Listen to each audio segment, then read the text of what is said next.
Good morning, everyone. Welcome here to Jackson Memorial High School. It's an honor for us to have you all here. We feel pretty privileged to be able to host this event and invite some of the best athletes and best people in your communities. So it's a credit to you, and we really appreciate all you do for your teams and for your schools and for your community. So thanks for coming, and hopefully we can get something out of this that we all could benefit from. The one thing we've been involved with, and really it's a credit to you, is since we started this pandemic almost 2 years ago, the one steady in our lives and the one thing that we've really tried to promote and really encourage was continuing to participate in athletics and extracurricular activities. With that caused a lot of stress. Your buses are altered, your spectators are limited, your social distancing, not using locker rooms. A lot of different things have come about from this, and you guys all have persevered and have fought through and have made adjustments in order to get out there and compete at a high level. We feel very fortunate that we're still able to do that, and again, it's a credit to you for your patience, for your perseverance, for your consistency and commitment to your sports, and we very much appreciate it. We're going to do everything we can to keep athletics going, to keep our teams going. We're going to ask you to do certain things that are maybe uncomfortable, wear masks, sit separated from one another, change a little bit of logistics that you normally would have in an event. But all those things are really for you, for us to keep you on the field, to keep you playing, to keep you having the ability to participate. So, we do appreciate your cooperation, and we look forward to having a successful winter. We're fortunate enough today to have a local guy. He's a Jag. I'm fortunate enough to have to know Coach Goodale. I remember him when he was my mascot when I was playing Pop Warner football, and he's running around with this oversized helmet flopping all over his head and shin guards down to his knees and running around. But even at that age, Coach was always a competitor. Always wanted to compete and do the best that he could.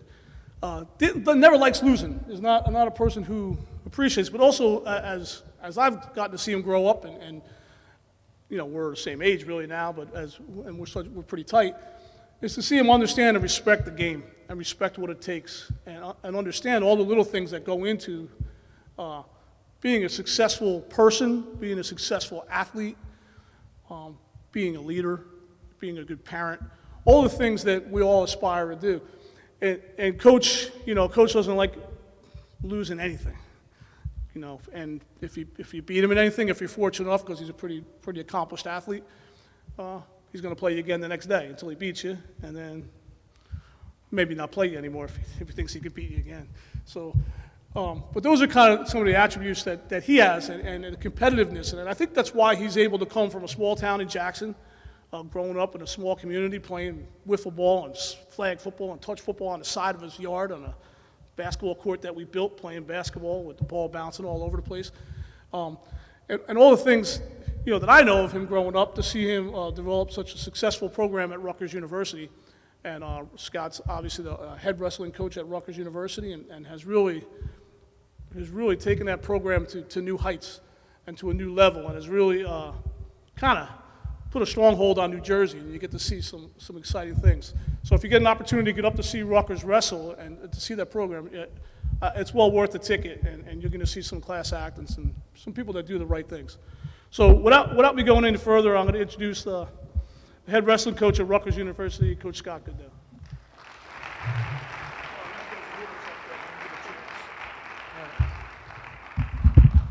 Thanks, guys, girls, coaches, athletic directors, administrators.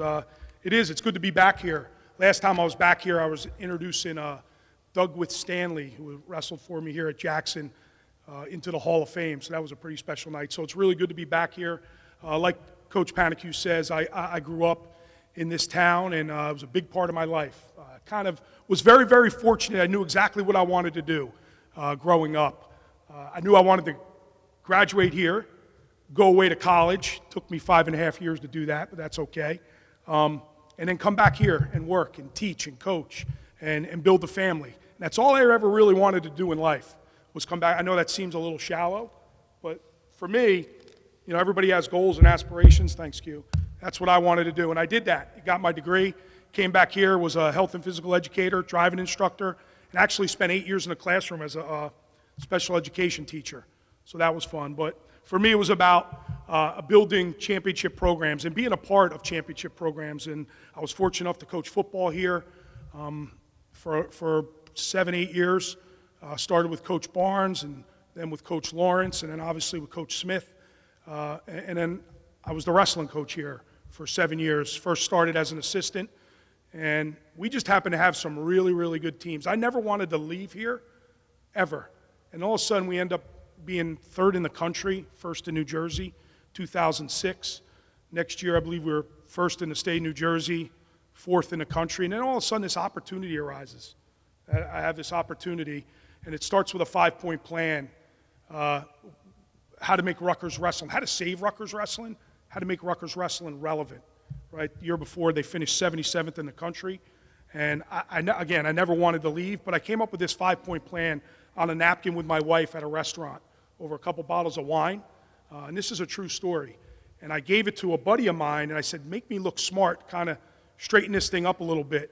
And he did, and I handed it over to the athletic director at the time. Actually, I handed it over to a guy by the name of Bill Ard, who played for the New York Giants, who happened to know the athletic director. He sent it in. I thought I was done. We were getting ready to have a better team here at Jackson the next year, where I felt we could beat Blair Academy. And for the people who don't know, Blair Academy is the #1 team in the country in wrestling year in and year out. I thought we were able to do that. So walked away, gave him my 5-point plan, everything from recruiting to coaching staffs to camps to attendance to scheduling. And I walked away, and 6 months later, I had an opportunity to go on an interview.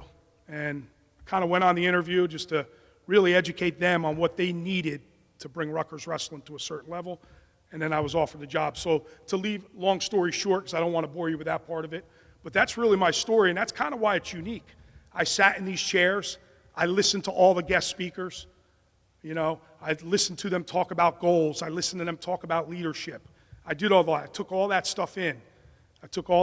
So I was sitting right where you sat. And then I was a coach here, and I brought all my athletes down to listen to the next speaker, right? And to talk about winning championships and building the right culture and have tremendous leadership. And I did all that. And then here I am 22 years later. I've been at Rutgers now for 15 years. I've been coaching for 22 years, and we're going to talk about leadership and captains. And you guys are fortunate enough, I would assume, to be the leaders of your team, the captains of your team. That's why you're here. And it's kind of ironic, 22 years as a head coach, I've never had a captain. Now, I have leaders, but I've never had a captain. So that's kind of strange, and I'll tell you why. I go about that. But you are the best of the best, right? You're the coaches entrusting you to lead your team. So what I want you to do is be able to hopefully take a couple things back. Take a couple things back with you that you learned today to your teams, and you'll be able to challenge them. You are an extension of the coaching staff. That's the most important thing. You're the leaders, you're the captains.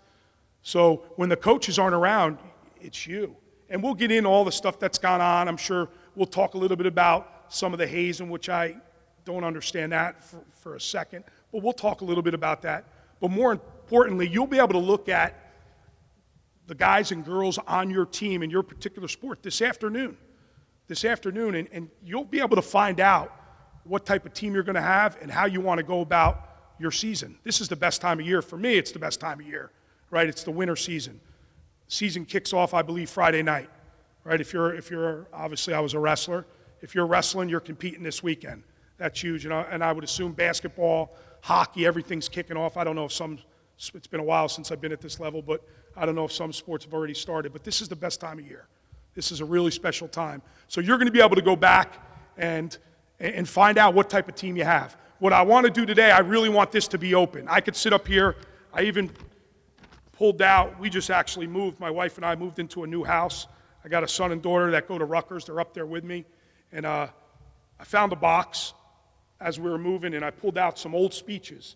And all this is, I've done this plenty of times. We've talked about leadership, culture, building a family atmosphere, forget about me, I love you, all that good stuff. And we've had all those slogans, but I picked out a couple. So this can go a million different ways, this talk right here. I would love to get this into recruiting, because I'm assuming if you're leaders of your team, there's probably a next level for a lot of you in this room, whether you want to go on to college and compete, participate, whether you're looking at colleges right now. I know Talmadge is in the room from Brick. He's going to, I should say Brick Memorial, but he's going to go on to the Naval Academy, which is an incredible academic institution. He's going to wrestle at this level, which is a hard thing to do. So there's someone I know in the audience who's gone through the recruiting process and has listened to what coaches are looking for. So if this goes into that, down that road, that'd be great. That'd be great. But for now, we'll start with, so please, at any point, raise your hand. I have tons of stories. I have tons of recruiting stories. I can tell you about some of the best athletes that maybe didn't pan out, and there's reasons why. I could tell you about some of the best leaders that came into our program as a walk-on. Somebody who walked onto the program, a non-scholarship athlete that has left our program and has become an incredible ambassador for our program and a multiple-time All-American in our program as a walk-on, and was an incredible leader. So when I think of leadership, I think of those kinds of guys. And I reiterate, I've never had a captain. And I was about to do it 5 years ago. We had this really good team. We were preseason number 8 in the country, number 8 in America, in the Big Ten Conference. And I said, next step, next level stuff, I have to appoint some captains. And I didn't want to do it, talk to my staff. And when I go about doing this, there's a lot of thought process that goes into this. I bring somebody in. So I bring a guy by the name of Kevin Mallist. Manchester people here? You guys have heard of that name, right? Kevin Mallist? Mallist family is a big family in Manchester. And I bring Kevin in, and actually Coach Panicu coached Kevin Mallist. And Kevin Mallist went on to play for 3 pro football teams. Obviously, he started at Rutgers. But he was also our strength coach until the Chicago Bears took him from us in the middle of the season. But he's back home, and I said, I want you to interview these guys. I want you to spend 48 hours with them. I want you to sleep over their apartments. I want you to eat breakfast, lunch, and dinner with them. I want you to get to know about their families, get to know about their girlfriends, their siblings, everything there is to know, because if I'm going to have these guys lead my team, I want to do it. We had a really good team, and we had some really good individuals. One guy was going to go on to win a national title. So if you're a wrestling guy in here, you probably know who that is. But so I set him out to do that. He does that, comes back a week later, and gives me this extensive report. These guys are ready to lead your team. They're ready to be your captains. You could, if something happened to you, they'll take over your team. I said, are you sure? Because this is a big step for me. And the reason why is I don't always like to add any more pressure to captains. That's why I never had them. I don't want them to have different rules than the rest of our team. And God forbid something happens and they mess up. Do I treat the captains differently? So that's for me, and this is for the coaches out there. That's my opinion on why I've never had a captain. Again, we've always had leaders. So anyway, again, long story short, he does his due diligence. I get a great report. He says these guys are ready. So I said, okay, I'm going to, a couple weeks before the season starts, I'm going to name them in front of the team, make a big deal about it. Sure enough, we're still in preseason. One guy goes out to Penn State to visit some friends. He gets jammed up out in Penn State at a football game, tailgating. Can't make him the captain, right? Can't do that. We had another really good guy, a local guy, a Toms River South kid. Incredible, All-American, the most incredible kid you ever want to meet. This guy's definitely going to be my leader. Sure enough, we're trying to check weight, get on a scale. He wants to be lighter. He doesn't want the coaches to know he's heavy. Puts his finger on the wall. That makes you lighter if you didn't know that. Puts his finger on the wall. Makes him lighter. But I called him cheat. You can't cheat and be the captain. So he's out. And then the third guy, greatest kid in the world. But because the 2 guys messed up, I can't make the third guy the captain. So I went on and I never had captain. Those guys went on to continue to be my leaders. And I tell that kind of jokingly because that's exactly why I didn't want to name them, because I didn't want to put them on a certain pedestal. But those guys were my leaders. And one of them was Anthony Ashnault, who was a national champ, 4-time All-American. The other was Kenny Theobald, the Toms River South guy, who ended up being an All-American. And he's the walk-on I was telling you about, who ended up being on a full scholarship because of the work he put in leading our program. So there's nothing wrong with having captains. That's just my philosophy. but there's a great responsibility. You guys have an incredible responsibility when you have this label on you. And you are the extension, like I said earlier, of your coaching staff. You are the eyes and ears of your teams. You are the ones that should give your coaches a lot of feedback. And that's the thing we do a lot with our guys, our leaders on our team. There's an incredible amount of dialogue. They will say to us, Coach, I think we need to do a little less running. I think we need to train a little bit harder this week. We need to pull back on the training. Our weightlifting sessions are a little bit too long. All that type of stuff, there's a lot of dialogue. So it's never a one-way street. So you got to take that, the responsibility you have right now, super, super serious. You're in charge of the locker room. You're in charge of the bus rides. That's a big responsibility. We all know what goes on the bus on the way home, right? We all know what goes on in the locker rooms or what should go on in the locker rooms, right? So that's your responsibility. And you have to be able to train, compete, live a championship lifestyle, and then you got to bring the whole team around you. So we have this pretty cool thing we talk about a lot in our program. And when you go back, first of all, why I'm saying this, think about yourself. Think about yourself and where you stand with this. But also think about your teammates. And when you go back today, 3 o'clock, because we're going to talk about being a 3 o'clocker, talk to your team about this. Ask your coach, give me 5 to 10 minutes to talk to my team. Let me have 5 to 10 minutes to just talk and have some dialogue and communicate, because it's so much more, at least for our program at Rutgers, there's so much more to it than just wrestling. There's so much more to it. It's about your core values. It's about how you live your life, how you want to live your life, how you want your friends to prepare and train every single day. So that's what it's about for our guys, and I give them 5 to 10 minutes every Monday. It's a new guy for us because that's something different we started, but it's somebody else talking about their core values and what they're trying to accomplish. So, but there's 4 type of people. There's 4 type of people on your team right now, and there'll be 4 type of people that show up today at 3 o'clock or whenever your practice is. I always just say 3 o'clock because I remember being at Jackson. That's kind of when we practice. So whatever time it is, if it's 2, use 2. If it's 2:30, that's fine as well. But there's 4 type of people that you're going to run into today. And some of them will be your really, really good friends. But the one, there's always a cynic, right? There's always that person that's questioning the coach, that's questioning the process, that's questioning the goals, that's questioning every little thing that goes on. And maybe they're not doing it in a practice room. Maybe they're doing it through a text, right? It's just the person that's super, super negative. You know, in our case, they go home to their houses. Most of our guys live in groups of 4, and they're talking about, why are we doing this? Why are we doing that? We need to do this. Instead of talking directly to the source, they like to do it amongst friends and nitpick at every little thing. All right? You always find that guy, that girl, that person. There's always 1 or 2 on a team. So you think about that. Who on my team is doing that? I like to think we don't have any of those guys, but we do. Right? We do. And it's usually the people or the student athletes that maybe aren't having all that success because they're not preparing. They're not living it. Right? But in a friendly way, we call them, they're cowards. Instead of putting their head down, going to work, getting better, working hard, they want to nitpick and talk about everybody and anything that isn't successful. So think about those. Those are cynics. Then you have the people who are compliant, right? They're compliant. They're good. They check all the boxes, right? They do enough just to stay on the team. They don't ever get in trouble. Do they really give to the team? Do they really give themselves to the team? Will they die for the team? I know that's a little extreme, but are they willing to go through the wall and back for the team? Probably not. We call those 3 o'clockers.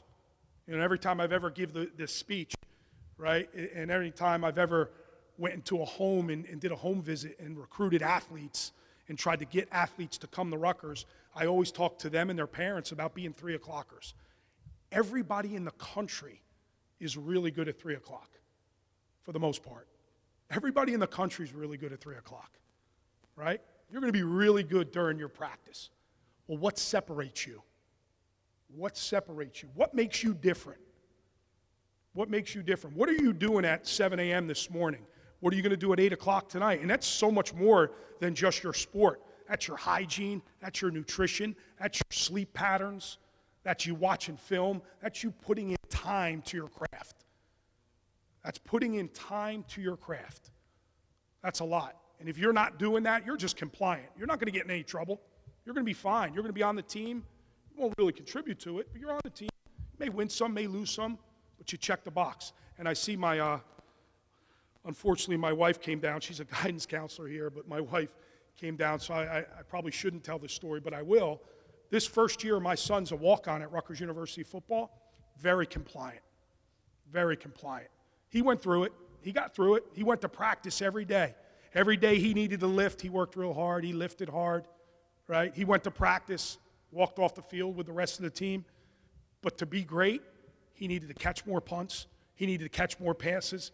He needed to get on the jugs machine and catch 100 balls. He needed to grab a quarterback and say, throw to me more. He needed to sit with the offense coordinator and watch more film. He needed to sit with his roommates and watch more film. He didn't do that. So he's very, very compliant. Now, he's still young, so there's time there, but that's a wasted year in my book. Now, I'm a dad. I'm a little bit hard. We don't really bring that stuff home, but, well, maybe a little bit. But he wasted that year. He could have been better. So how does he go about it going forward? Right now, he's really compliant. All right? So there's some of those you'll find on your team today. Then there's the committed. I will tell you 90% of my team is super, super committed. They're committed to what they're doing. You have to be at this level. There have to. When I was in high school, I thought I was an incredible leader. I thought I wasn't a great leader. I was committed, but I wasn't really committed. I was committed to myself. I was extremely selfish. It wasn't until I went away to college that I really got into the whole leadership thing, right? But most of my guys are super, super committed. It's more than just checking a box, right? You work your butt off. You fill all of your responsibilities. You do more than just 3 o'clock, right? You do more than 3 o'clock. You study your craft. You perform at an extremely high level. I got these guys. I got guys that are ranked 3rd in the country right now, 4th in the country, 6th in the country, 13th in the country, multiple-time All-Americans. They're super committed to what they do.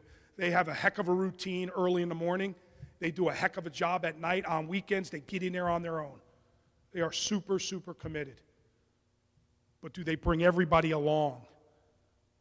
So the third guy is the committed guy. The fourth guy is super compelled. He's the one who brings everybody along. So that's where I'm here today. I encourage you to try to do that. And you don't have to be the best basketball player, bowler, ice hockey player, wrestler, indoor track person to bring people along. That's a challenge. I haven't had many of those. 15 years at Rutgers, 11 years at Jackson. I could name maybe on my hand how many guys are truly compelled. Now, over the years, we've had plenty of state champions. We've won a ton of state titles on the football field. We've won a ton in wrestling. We've had All-Americans and national champions at Rutgers, and maybe they just go about it totally different. But to be compelled, you are truly, truly a leader who brings people along.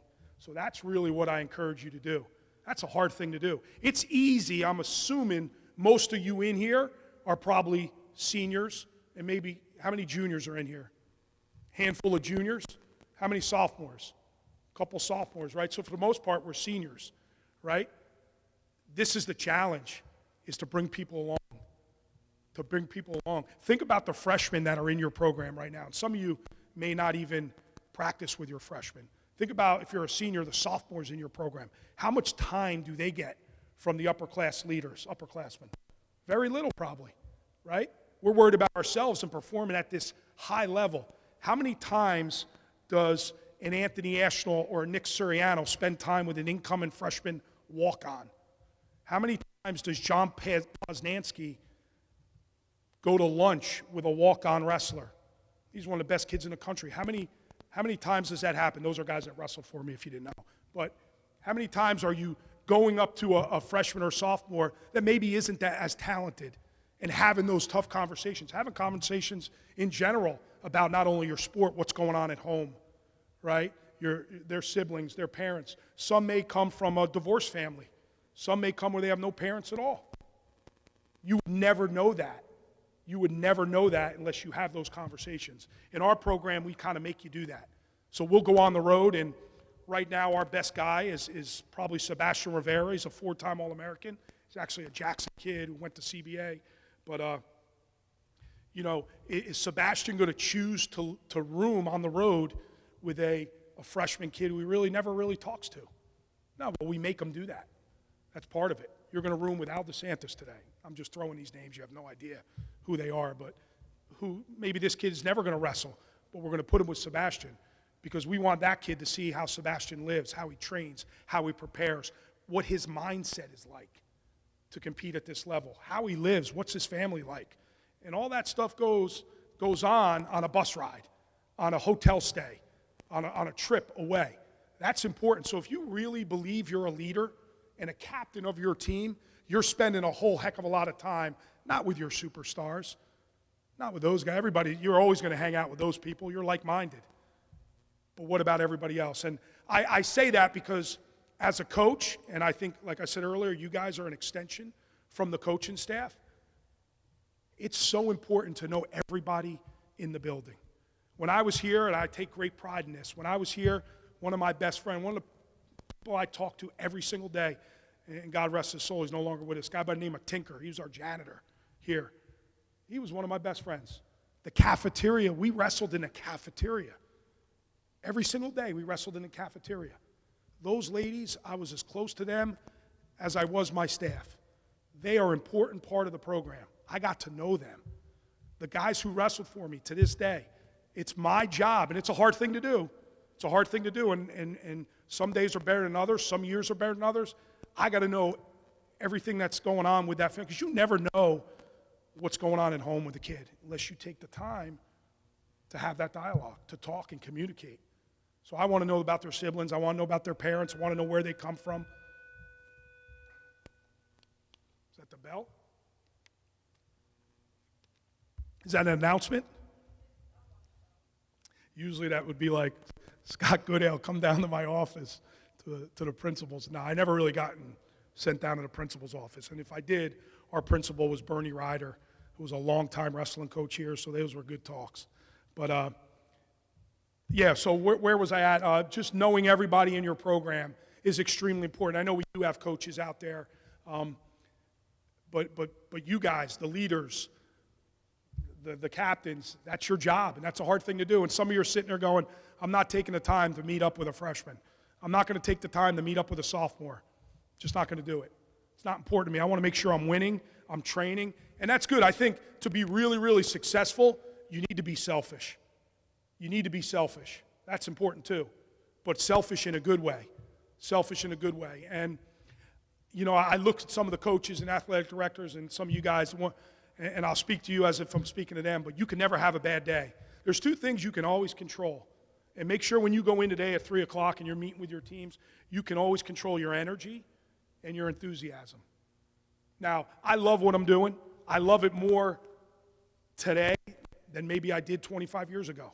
That's how much I'm into it. I'm obviously freaked out by this challenge of trying to win a national title, but I enjoy doing what I do, and I love it. And if I'm having a bad day, and there's been bad days, there's been a lot of bad days. You're dealing with academics, you're dealing with social habits, you're dealing with college students that love the atmosphere at Rutgers. It's a great school. There's a lot of distractions. There's a lot of distractions. So I'm dealing with stuff every day, but you would never know it. Every day there's energy and enthusiasm. When I'm dealing with issues at home with the wife or with my kids, we'll deal with it when I get home. When I'm up at work and I go through those doors, energy and enthusiasm. Two things you can control every day. If I'm having a bad day, you would never know it. So I encourage you to take that back. You're going to be having a bad day. We're going to be going through the holidays, and you're going to be called in at 9 a.m. the day after Christmas. That's great. What a blessing that you get an opportunity to compete every single day with your teammates and then compete against other athletes in the Shore Conference and the county. You're in a great athletic area. You probably don't even know it. You probably have no idea. I go all over this country to recruit. I go to California, to Florida, to Texas, to Ohio, to Iowa. This is an incredible area for sports. It's a high level. It's an extremely high level. So if you're participating here, you're doing it at a really high level. It's not like this everywhere. It's not like this everywhere. So understand that and don't take it for granted. Don't take one day for granted. I've been around a lot of world champions, Olympic medalists. And that's the one thing that is always, when I speak to them, don't ever take one day for granted, because you may never get it back. You may never get it back. So I encourage you to do that. I think what Coach Panic, you wanted me to touch on a little bit, and are there any questions? Does anybody have anything? One thing he did wanted me to, talk about, and it's true. I competed. I hate losing more than I like winning. And I'm in a conference right now where it's extremely competitive. The Big Ten in any sport is super competitive. But to wrestle Iowa, Penn State, Minnesota, Ohio State, Michigan State, I can go on and on. It's daunting. It's an extremely tough task. It's a hard thing to do. Iowa's won the last national championship. Penn State's won 8 out of the last 10 national championships. We lose recruits because they want to wrestle for Iowa, Penn State, or Michigan, right? 1, 2, 3 in the country. Ohio State, 5 in the country. Nebraska, 6 in the country. So we're like 12th in the country. We're like 8th in our conference. So my point is it's extremely competitive. But at the end of the day, I love that. I embrace that. I wouldn't want it any other way. I want to compete as hard as I can possibly compete, put my best foot forward, be the best version of myself, have my team be the best version of themselves. And at the end of the day, we shake hands, we move on. And it's weird. I have a lot of friends in the Big Ten Conference, a lot of coaching friends in the Big Ten Conference. And I just respect the heck out of them. I respect the heck out of them for what they do, how much time they put in. So understand that as well as your captains and leaders. You should respect the heck out of your coaching staff, out of your head coaches and their staffs. You have no idea how much time and effort goes into this. There's a lot of time and effort that goes into this. Again, it is not just about 3 o'clock in the afternoon. There's so much more. So if it's a student manager, a trainer, the training staff, the janitors in the school, respect the heck out of what they're doing, right? And be the leader of that. Be the leader of that. We have this new building up at school, the APC. It's called the APC, the Athletic Performance Center. And at the front of the APC, this 60-year-old lady, I throw that number out there. She could be younger, she could be older, I don't know. But what a sweetheart. Her name's Heidi. And every day our guys walk in there, they say hello to her. They have conversations with her because they respect what she does for that building, right? And that makes me super proud, right? Forget the wins and losses, that's all good, but it's about character. It's about integrity, and those guys, every single day, they make sure they say hello to her. The guy that cleans our room twice a day, every day, Ronaldo's his name. He's from Cuba. What a good guy. Every day, dressed out in Rutgers wrestling gear. He's such a huge part of our program. Such a huge part of our program. Our guys see that guy every day, jump on the treadmill with me, lift some weights with me, work out with us. And he does it, khakis and all. He starts working out with our guys. They respect the heck out of that guy. And what a way to be a leader. Respect those people, because they're really, really important. That's what makes this building run. It's what makes your programs run. But your coaching staff and your coaches, and there's disagreements. I've had a lot of disagreements in this room. I remember teaching back there. They used to close those doors. Right there, that's closed. And I had a guy by the name of Scott Winston in my driver's ed class. Scotty Winston was the first undefeated, never lost a match in high school.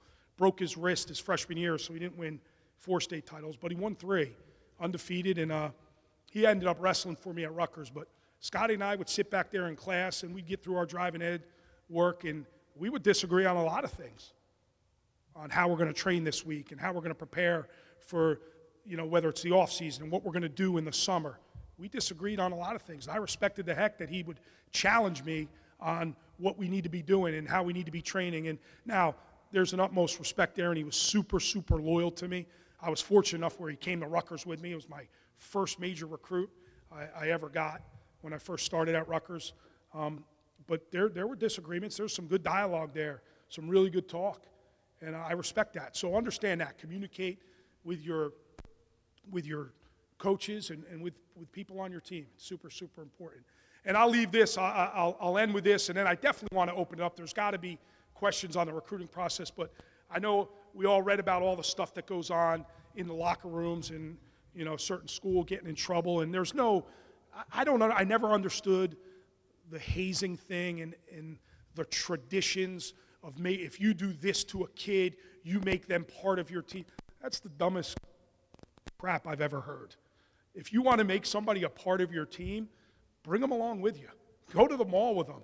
Go watch a movie. Have them hang out with the seniors. Have the young kids. I never understood like punishment or you're going to do this because that's what we've done here. There's no place for that anywhere. So understand that. Make your locker room a safe place where people have a voice.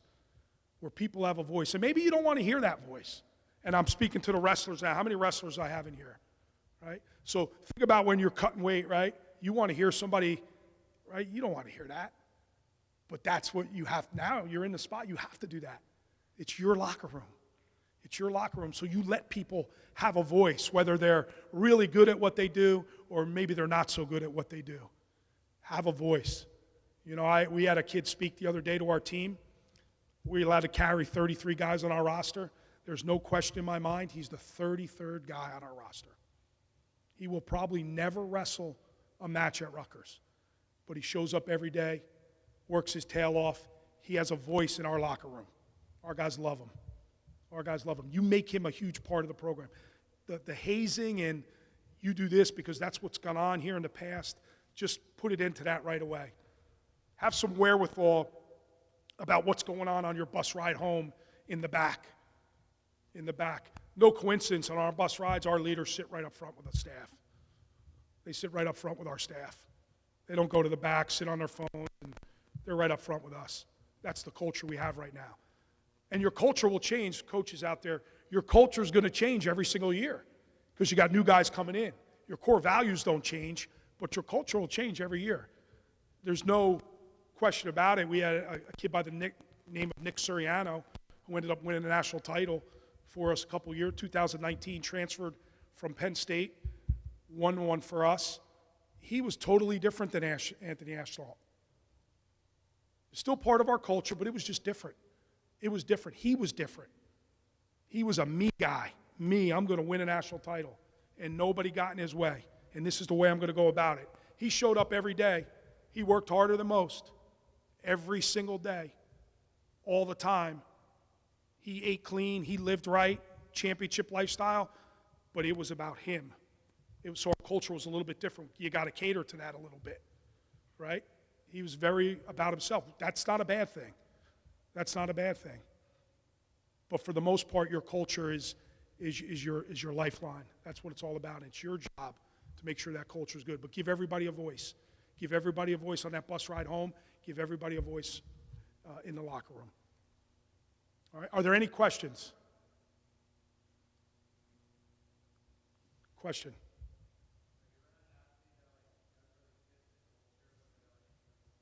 Oh, yeah. That's what I was kind of just talking about, right?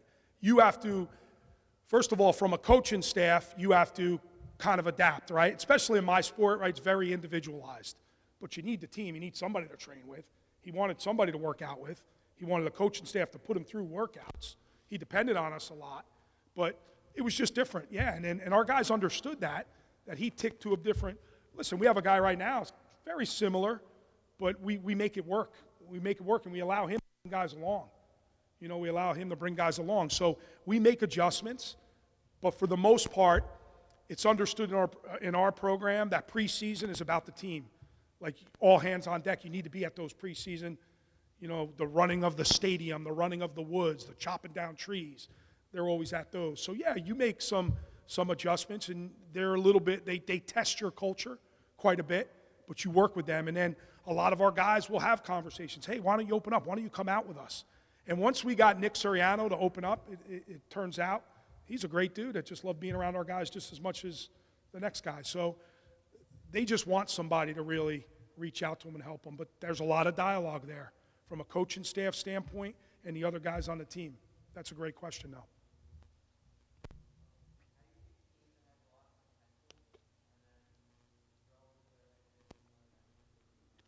Yeah, so we have a mentality, right? It's a mentality, but we have this thing in our program we call it a championship lifestyle, and it's really three areas, right? It's the academic area. I'm not going to sit here and give the academic spiel, sure you guys have heard that a ton, but it's no coincidence our best guys are doing really, really good in the classroom, right? The best guys through the years, 15 years at Rutgers, anybody who was succeeding in the classroom was doing a really, really good job on the wrestling mat because there's no distractions. I'm not worried about a paper, right? I'm not worried about a test or something like that. So that's part of the big three, right? Academics. Athletics, that goes without saying, right? It's more than just working hard, but athletics could mean a whole heck of a lot of things. You know, that could, like I said earlier, your hygiene, getting everybody to buy into sleep habits, nutrition. When we got really good at Jackson, when we got really, really good here, we had 6 a.m. practices. And I ran the first one, and that was it. And then twice a week, my team would come in here at 6 a.m. during the winter, twice a week, and train. And it wasn't coach-driven. So what I'm getting at is it's got to be athlete-driven, and it's a mentality. It's a championship lifestyle, academically, athletically, and socially. And when you hear social, that doesn't mean just partying. That means being able to communicate, right? Everything now is out your phone, texting. Nobody wants to have a hard conversation anymore. We encourage every one of our guys takes a public speaking class, so they got to take that class right away freshman year. But they got to communicate with professors and teachers, parents, siblings, what's going on in our practice room. That's really important. So a long way of answering your question. It's a mentality. It's a championship lifestyle. You have to be great in all three areas to really, really win at a high level. And if you cut out one of those areas, you'll still be good. You'll still be good, especially if the team is talented, like you said. But to be great, you got to get everybody on board to live this championship lifestyle for the next 4 months. Hard thing to do. Hard thing to do, but you got to talk about it every day. You got to talk about it every day. Great question. Anybody else? Who here is being recruited to go to college? And what is that recruiting process like? Pretty much done? How was the recruiting process?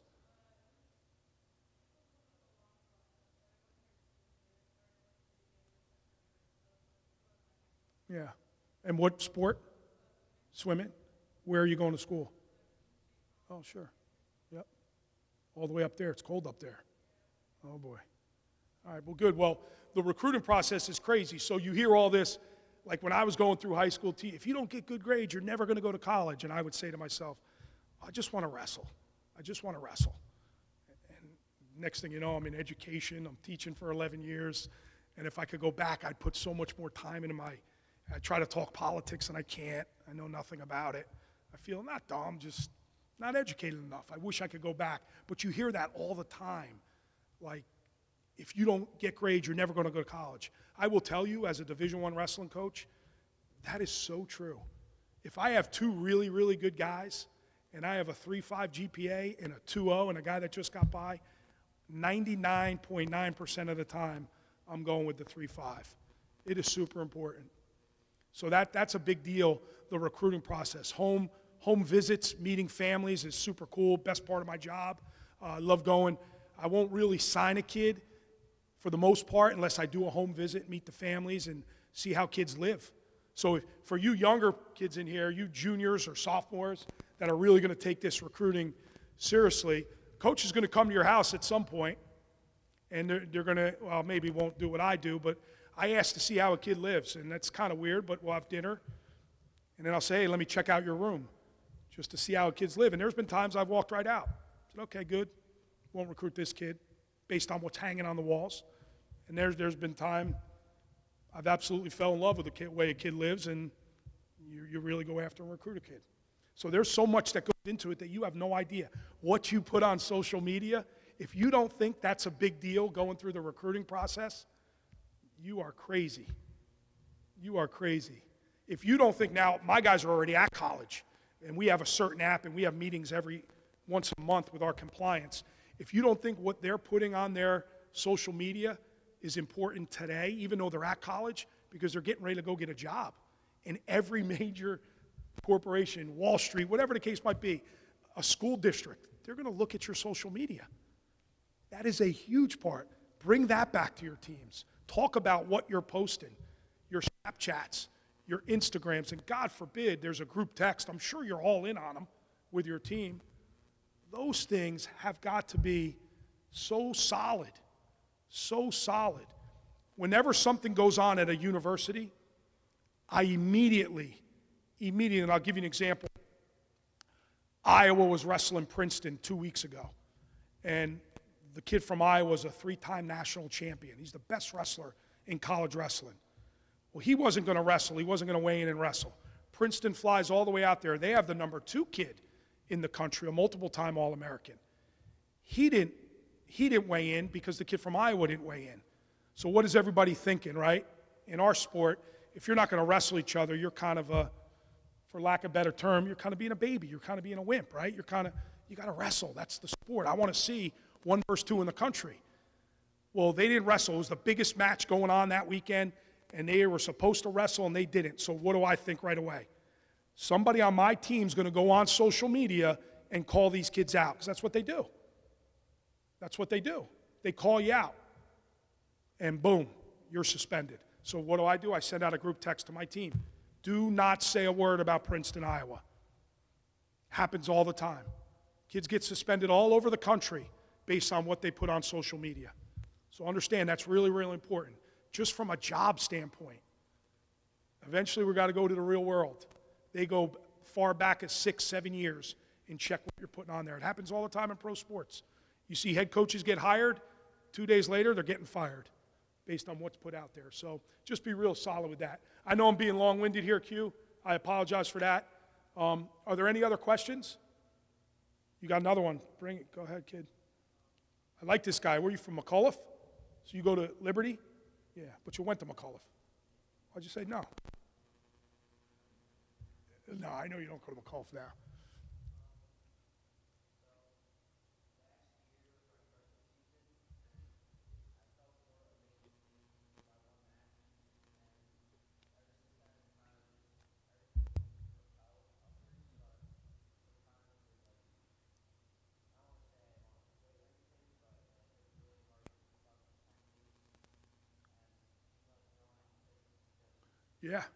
Yeah, he's asking what are some things he could do to like continue to move forward and work hard and try to achieve his goals. You should have a routine every day. You should have a routine every day. And what is your routine? And some days it's harder than others. Some days it's not. I'm 49 years old. I have a routine every day. From waking up in the morning, my faith is really important to me. Writing in a journal is real important to me. That first hour is really, really important to me. And then there's usually a workout involved, then there's watching film, and then there's practice. And then my day's not done. Then what are you doing at night? Recruiting. I work an hour away, and everybody says, oh, that stinks. You got to commute 1 hour every day. And part of my routine is 4 phone calls on the way up, 4 phone calls on the way back. For me, it's donors, alumni, recruits. But you should have a routine every day. Don't just work at 3 o'clock in the morning. Be different. And that doesn't even guarantee anything. Doesn't mean you're going to win. It just gives you a better chance. We say this to our guys all the time, and it's really every sport. When things get really hard, what you're doing, fall back on your preparation. It's the number one thing. The number one thing in trying to compete in sports is your preparation, how you prepare every day. So when you put your foot on the line, or if you're a ice hockey player and you're skating and you're getting ready to compete, if you're a basketball player and you step out to center court, once you get on the court or on the mat or on the rink or on the track, know that you've done everything possible that you're prepared. And when you have doubt, it's just because you didn't prepare properly. You cut corners. You're not living it. You're not living right. You're cheating it, right? For us right now, huge time, final exam week. Final exam week, right? Right back to academics. The routine is every single day we're putting time into the books so we don't have to cram. We don't have to stay up all night and pull all-nighters so we could train at a high level so our preparation's good for our next competition. Does that make sense? You're going to have a lot of ups and downs. You're going to lose this year. You know that, right? You're going to lose matches. That's okay. That's all part of it. If you're not learning from it, if you're not learning from losses, embrace losses. Embrace losing. It's okay. It's fine. But you got to get better from it. And now that's why you guys are here. And you go through a season and there's loss after loss after loss. How do you keep everybody together? You will be tested. You're going to be tested from a captain standpoint, a leadership standpoint, but to answer your question, have a routine every day. Gives you a better opportunity to be successful. I appreciate you guys having me today. At least, hey, we got out of school. That's big. You got out of school. So I'm glad you were attentive and listened. Just take 2 or 3 things back. That's all I ask. And continue communicating with your coaches and your staff and your team and your guys. Wish you the best of luck this winter. Thank you.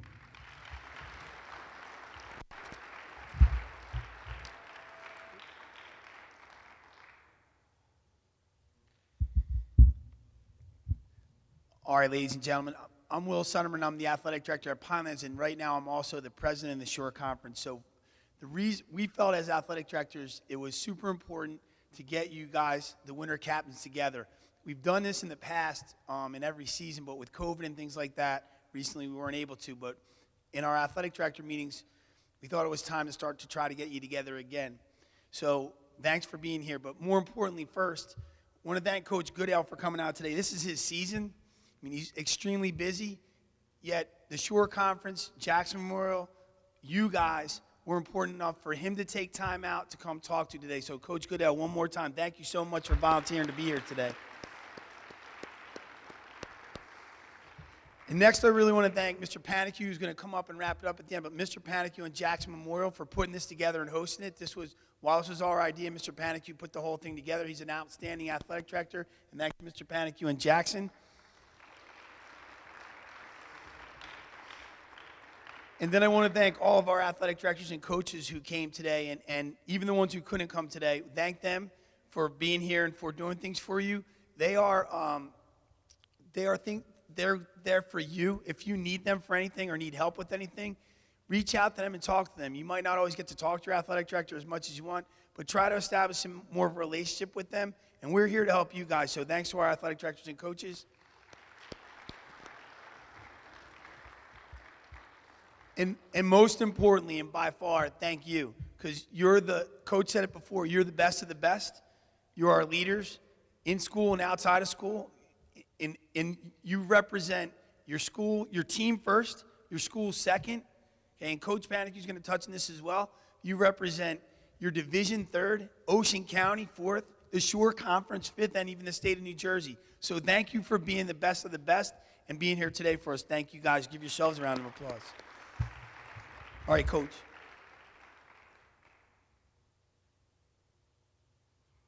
Okay, guys, just a couple things to wrap up.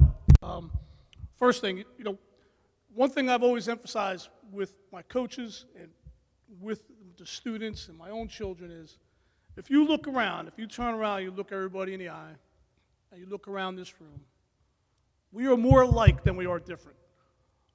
It's Ocean County. There's a lot of similarity to every one of our schools. There's not a whole lot of separation between any of them. So we're going to compete. We're going to want to beat each other on a daily basis. We're going to go out every single game. So I know you get Lacey and Central, rivals. They're going to go at each other, and they're going to want to beat each other. But remember, at the end of the day, it's just a game.